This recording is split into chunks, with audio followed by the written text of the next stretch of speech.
Namaste and no mai to Between Stitches. I'm Julie from Wheels and I am here with Perzen Patel from Dolly Mumma.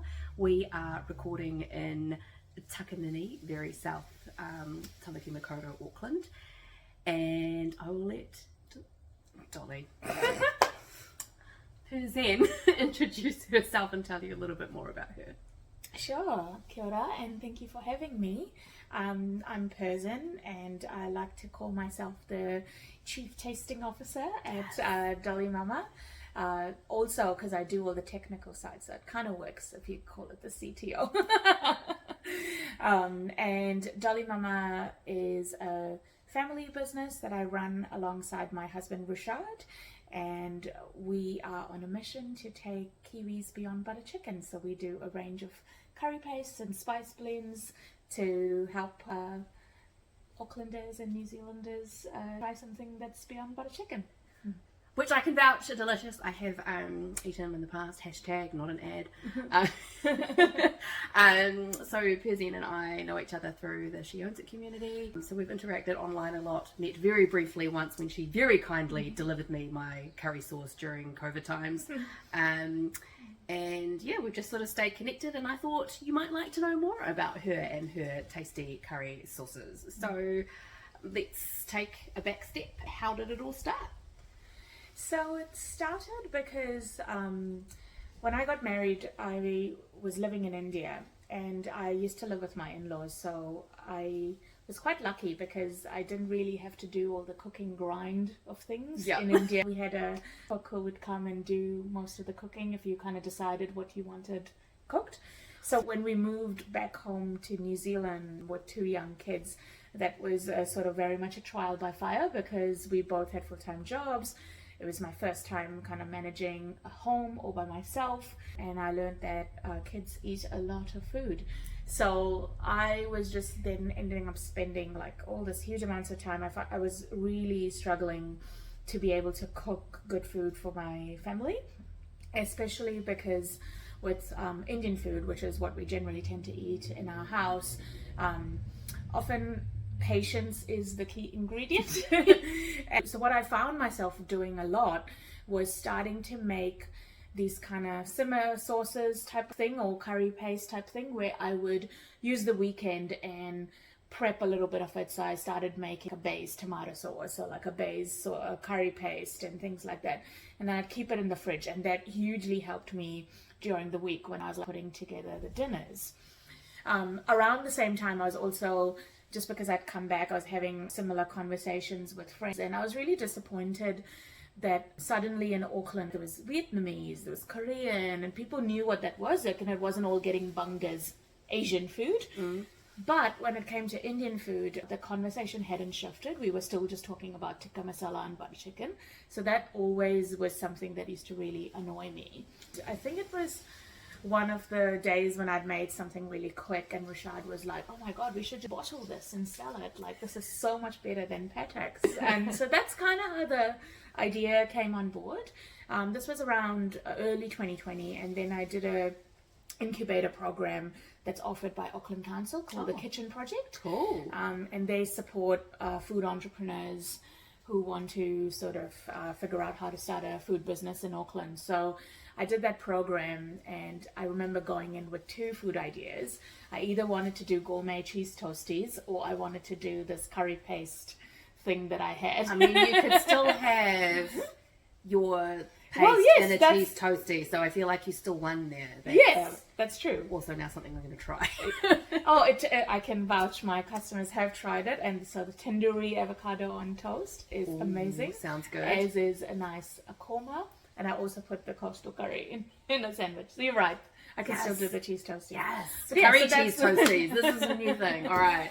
But yeah, so that's how we kind of landed on Dolly Mumma, and the business is called Dolly Mumma after my so both Rushad's maternal grandmum and my maternal grandmum were both called Dolly, and they were both really good cooks. So it felt like we wanted to, I guess, channel them and their delicious food into this, what we were putting. But family is a huge sort of value set for us, and it's a huge way in which we actually guide the operations of our business as well. Oh, that's so... Oh, heart just got little goosebumps right then, because it's like, you know, both grandmas are in the heart of the kitchen with you. Oh, Yeah. that's... Oh, I can go to bed happy now. That is really lovely. So how long have you been in business now? So we kind of formally launched, I think we did our first market, which was October 2020. So that was just when, you know, things were before things went to hell, yeah. So October 2020, so we're coming up to 6 years. Oh, amazing. Yeah. Yeah, and I think Rashad was counting the other day. So Parnell Farmers Market and Greyland Farmers Market, which are the two markets that we're at, those were the very first markets we tried. So we've actually been there now for close to 200 weekends. Oh, wow, that's so many markets. And I think if you had asked the 2020 self of mine, because I remember going there the first time and these people going, oh, I've been at this market for 7 years. And I was like, oh, that's so, why would you just kind of be in the same place for 7 years? That felt really weird. But I think in the past 6 years, what I've learned is there's a lot of joy in being intentionally small, and we like that. Yes. Yeah, so we like where we're at. No, that's good. You know, bigger isn't always better. Yeah. Quality over quantity. Exactly. And there's just this narrative that if you're not everywhere, if you're not in all the supermarkets and things like that, you're somehow kind of less than, or you know, your business is not scalable. But I think so long as your business is profitable, and also it's getting you the joy that you want out of it, and you're making an impact, which I think we are. That's what matters. Yeah. Oh, see, that's that whole thing about redefining what success is in business. It's like, if it's working for you, you're, you know, the profit's there so that you can, you know, make a living, and it allows you to do what you want. Yeah. It doesn't matter. Yeah, exactly. Nice. Oh, I had other questions in my brain. They're gone now. We're sitting outside in the sun. It's so lovely. I know. It does start to feel like... Oh, I'm pretty sure I'm going to have a headache by the end of it. I've got this sun patch. You can't quite see it on screen. But over here, it's like there's a little heat happening. It's all right. We'll get there. I'll just guzzle some more water afterwards. Oh, I know. What would you say has been the biggest challenge? We love talking about challenges. I think this tension between what we want the business to be and sort of defining what success looks like for us has been, I wouldn't call it a challenge, but it has been a learning curve. Because I know in the start, so the way we divide the business, Rashad does all the farmers markets, and he's the kind of person in the business full time. And he left his job in 2021, so he's been doing this for about 5 years full time now. And he's very much the sales guy, the marketing person, the salesperson on the ground and doing all the operations. And then I look after the marketing and storytelling part of it, because I love the storytelling, and then obviously I do all the product development because he can't even cook rice, but he does cook good curry paste, but doesn't know how to cook rice.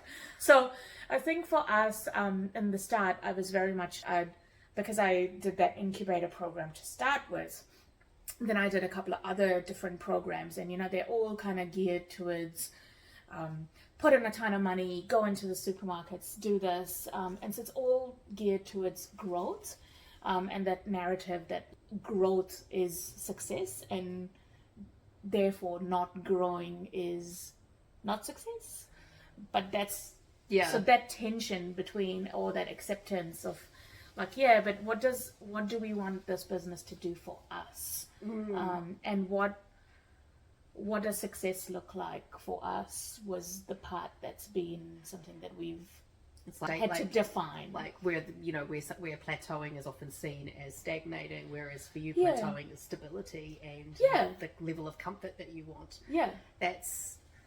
I think it's just, again, everything always moves around the mindset that we have. Exactly. Because I mean, in terms of challenges, you know, Rashad left his job the week before the long Auckland COVID. Oh, the first lockdown. one. The first that one. really long one. The second one. The second one, which went on forever. The second was brutal.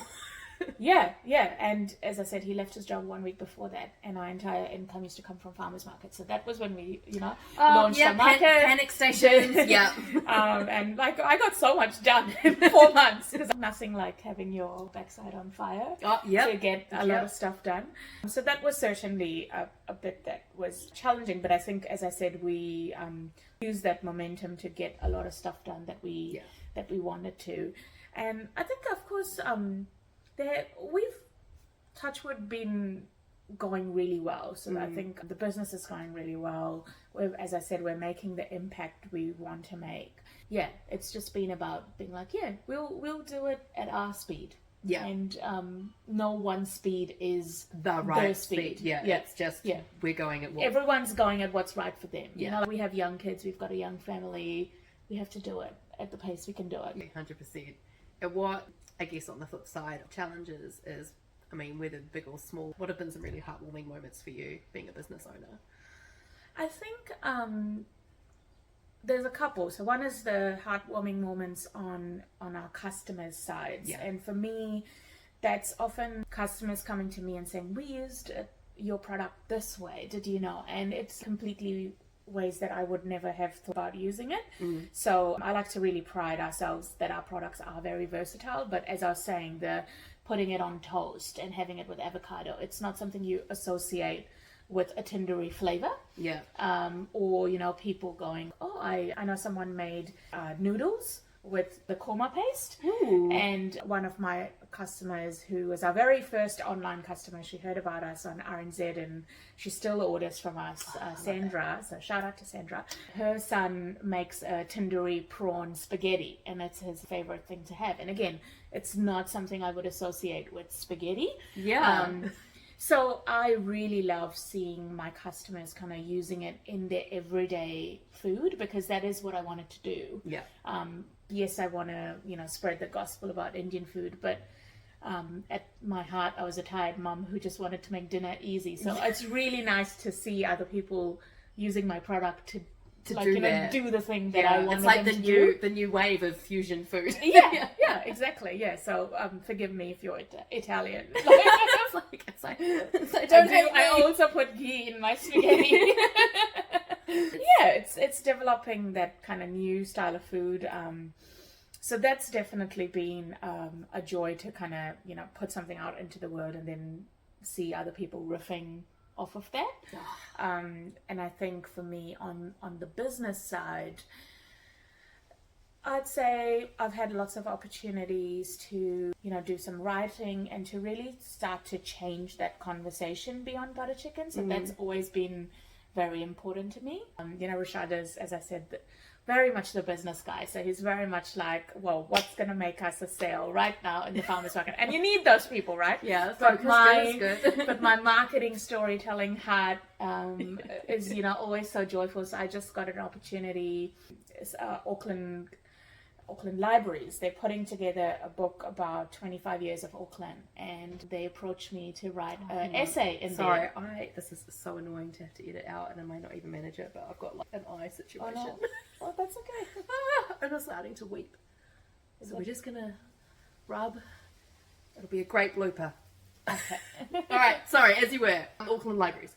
I can start from the top. So one of the other successes that we've had in the business side of things has been, I guess, the opportunities I've had to really shift the conversation beyond butter chicken, because that is what I always wanted to do. Yeah. Whether that is through writing in the spin-off, or, you know, doing a few radio interviews, having my own newsletter that I write, which is also called Beyond Butter Chicken. Nice. But yeah, just being able to slowly be in the mainstream and having those conversations again and again and showing people what else is possible, because that was my learning, that I had to meet customers and readers where they were. So it's not right for me to go, you know, stop having butter chicken. Oh no, exactly. That kind of thing. But like, what else is possible? So what else can I offer up to them? And so having those opportunities to be able to do that and to change that conversation, and that has been really heartwarming. For a lot of people, butter chicken is a comfort food, and it's like creating a new pathway to a new like that's hard.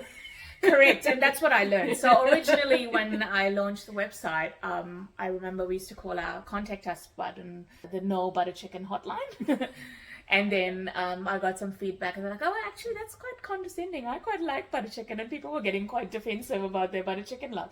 So, and then that's when I was like, well, actually, yeah, I like it too. What I don't like is the really radioactive orange, you know, ketchup-y tasting butter chicken. But yeah, I do like butter chicken and I do like naan as well. But how can we go beyond that and try all the other diverse foods that India has to offer?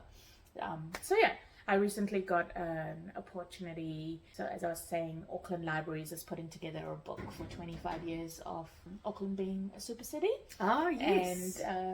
And has it really been 20? Oh my god. I know. I remember when that law, like, I know. they're I gonna remember Manukau City Council becoming one, and it was like, oh, but 25 years. Oh. So I got an opportunity to write an essay around food, and so I'm writing about the changing landscape of Indian food as part of that. And that would have never come about without Dolly Mumma. Yeah. So it's about, I think when you set out, that brings us back to the success conversation. Yeah. When you set out on your business, you have this one definition of what success looks like. And that was it for me when I did that first market. I was like, oh, why would you be here for 7 years? Of course, I'd be in all the supermarkets and taking over Patex and rah, rah, rah. But actually, no. Success to me is this, to be able to actually do the thing I really wanted to do, which was change the conversation. Nice. So good. Just like, yes, I know, that's right? what we want. It's about the small. It's about the small things. Yeah, like you know, it's ripples of change. Yeah. You know, it's like you just keep doing you, and then you know people will feed off of that terrible puns. But it was actually I had a conversation with a UK writer, so I remember doing a piece on. I did it last year, which was we don't need another Indian restaurant. So that's my. You know, my observation when I went to... I think, was that the one where you compared the menus? Yes. Yes, I remember that. And I was like, oh my goodness. Yeah, so I went to Taupo and we went to, because we missed rice and dal after 3 days, I went to an Indian restaurant, which I hardly ever do, to eat rice and dal. And I was like shocked because each Indian restaurant pretty much had like the exact same menu. And so I was talking to a UK writer because I do feel like the Indian food scene in the UK is much more evolved than it is in India. In New Zealand. And she gave me perspective because UK-based Indian food writers have been writing about this for close to 15, 20 years.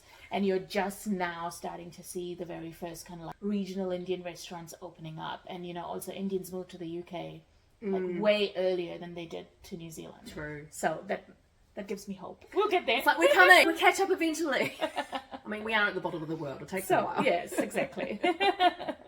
At least we get coriander now, and you get ghee in the supermarket. So yeah. I know. I remember doing that because you know it's either soap or not soap. Yeah. With coriander, and I think it was one of the most engaged posts I had was whether or not you were on the coriander bandwagon. I love coriander. I would die if I couldn't have some. Oh no, I do love the coriander, and then it's also reminds me of because often my mum will chop chili up and coriander up for dinner, and then she forgets about it. And then so she gets to the end of the meal, she's like, "Oh, I forgot!" Oh no! And it's like, Mum, every time, almost every time. So now it's like a little cute thing in the family. I mean, my mum is quite adorable, so let's be fair. Of course. Yeah, this is what happens when you wing it. I can't remember any of my other questions. Do you have questions? No, I don't have questions, but I would love to know sort of like what we were talking about, right? The kind of the impact you make, and what do you reckon? What does that mean for you? For me, I think it's because it was all about bringing yarn to the people. I don't know if you know the origin story, but it was a Facebook meme of, so shout out to Repeat Craft to Me, was the ice cream truck. It said, I wish there was an ice cream truck that went around neighbourhoods that sold yarn instead of ice cream. And I went, oh, yeah, maybe I can do that. And it just, like, nobody knew who I was. I was just a rando knitter that recently was introduced to indie dyed yarn. And I thought, oh, I could do that. Let's see. Yeah. And I survived COVID, barely, but I'm still here. And I think it was just underlying everything is the connection. So for me, I'm a yarn connector. You don't have to buy the yarn from me. I will try and find you the right yarn. It's the relationships you build along the way. I've got some really deep friendships now. I never would have had I not embarked on this wild journey. Yeah. And yeah, and just supporting local business, which is also the point of this podcast, right? Is to shine light on what people are doing, because you've got to talk about it somehow. Yeah.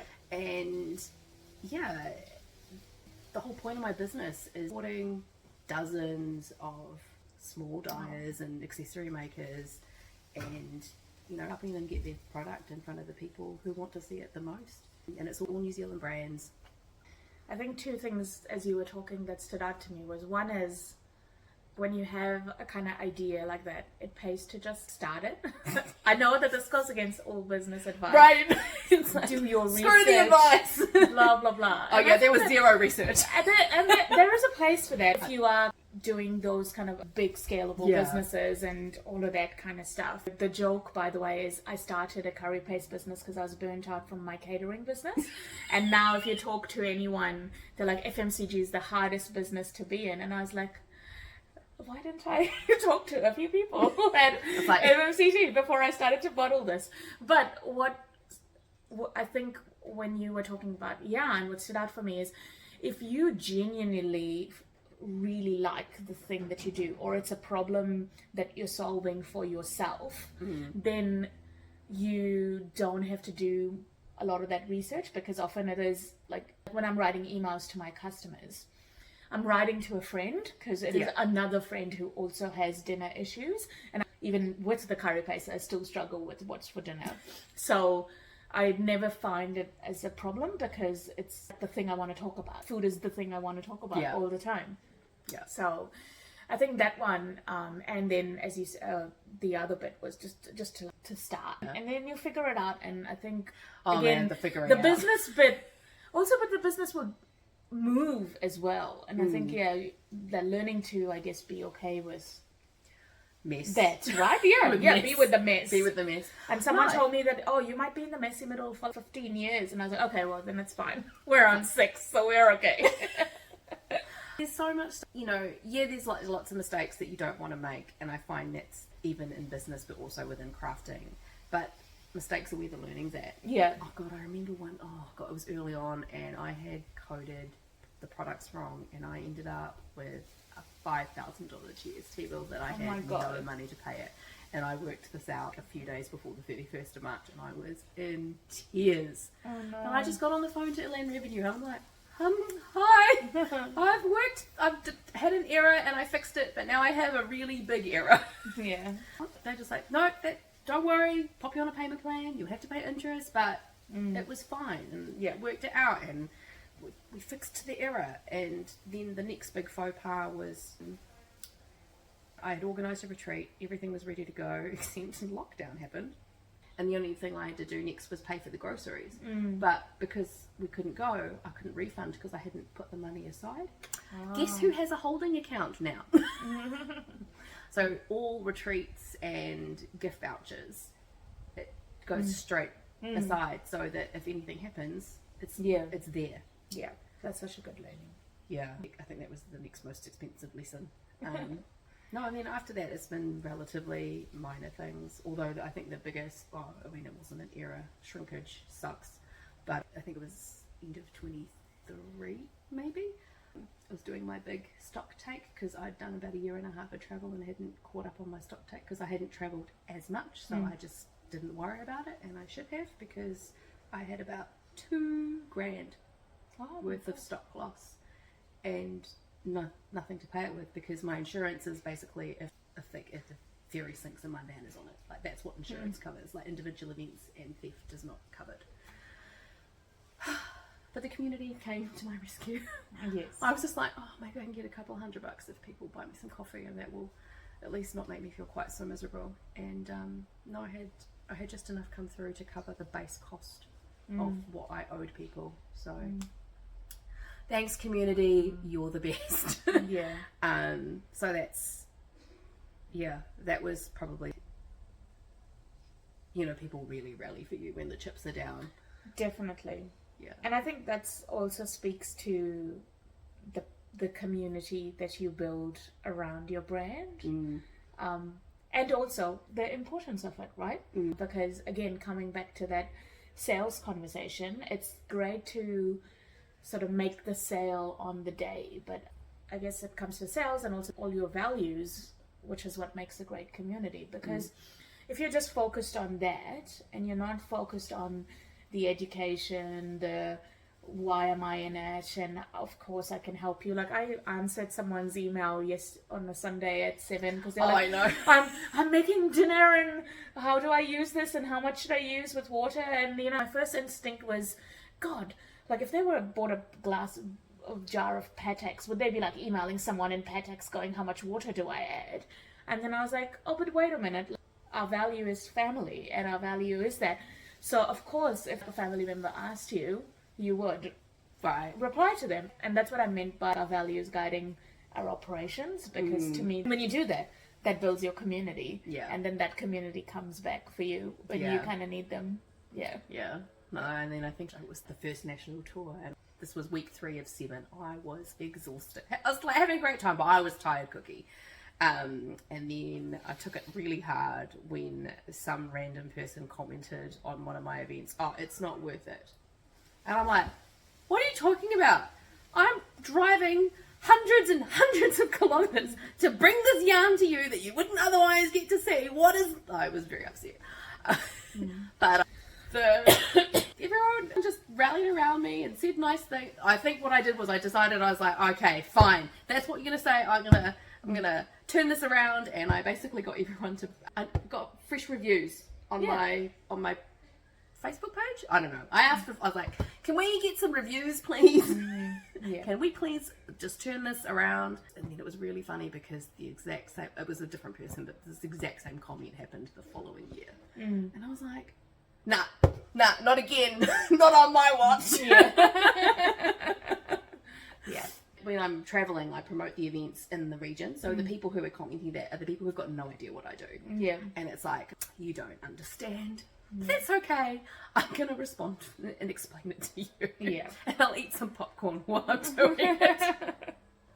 But that's just it. It is that gentle education where my initial response is usually quite irate. But then you take that deep breath and go, okay, you don't recognize that name. They aren't one of your people. Let's just take a step back. Yeah. And explain nicely. Yeah. Because there'll be plenty of people who don't know what you're about and what I'm about. And it's how you respond in environments like those that, help Definitely bolster your credibility.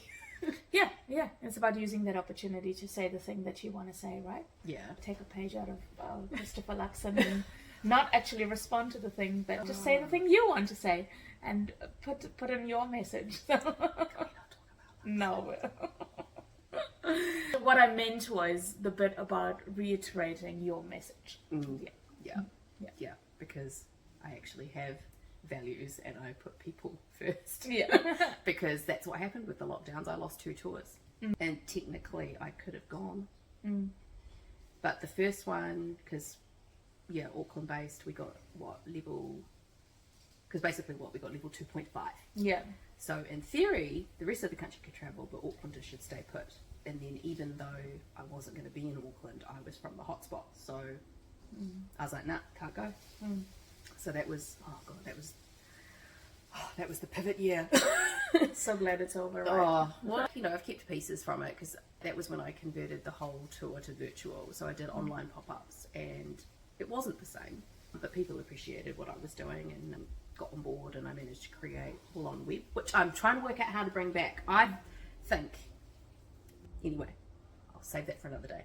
But anyway, I'm trying to work a different version of Wool on Web, and I did it was a really personalised shopping experience. So people would fill in a form.